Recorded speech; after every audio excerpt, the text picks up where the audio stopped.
नमस्कार, संजना यादव अपने YouTube channel पे आप सबका स्वागत करते हैं। एक नाच गीत लेके आ रही हूँ। छोटे छोटे ने बुला कलम बचौड़ा पतवा पिया झटपट बोला मैं कोठरिया में, पिया झटपट बोला मैं कोठरिया में।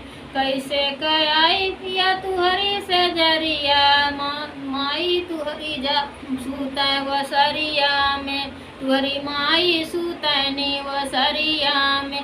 कहे धना माई के लजालू पूछा माई के जन्मल हम बाटी की ना, पूछा माई के जन्मल हम बाटी की ना।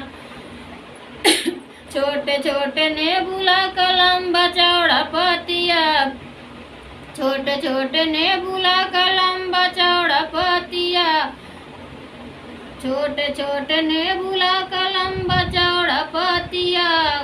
पिया झटपट बोला मैं कोठरिया में, पिया झटपट बोला मैं कोठरिया में।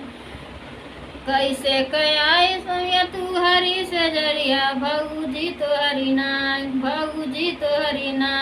सूतनी वसारिया की भौजी तू हरी ना। कहे धना भौजी के लजालू पूछा भौजी का देवरा हम बाटी की ना, पूछा भाभी का देवरा हम बाटी की ना।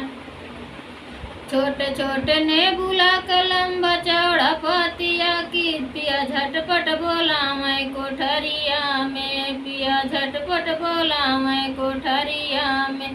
कैसे कयाई सैया तुहरी से जरिया बहनिया तुहरी जाग सूता हो सारा बहनिया तुहरी सूता। का धना बहनी के लजालू, काहे धना बहनी के लजालू पूछा बहनी का भैया हम बाटी की ना, पूछा बहनी का भैया हम बाटी की ना।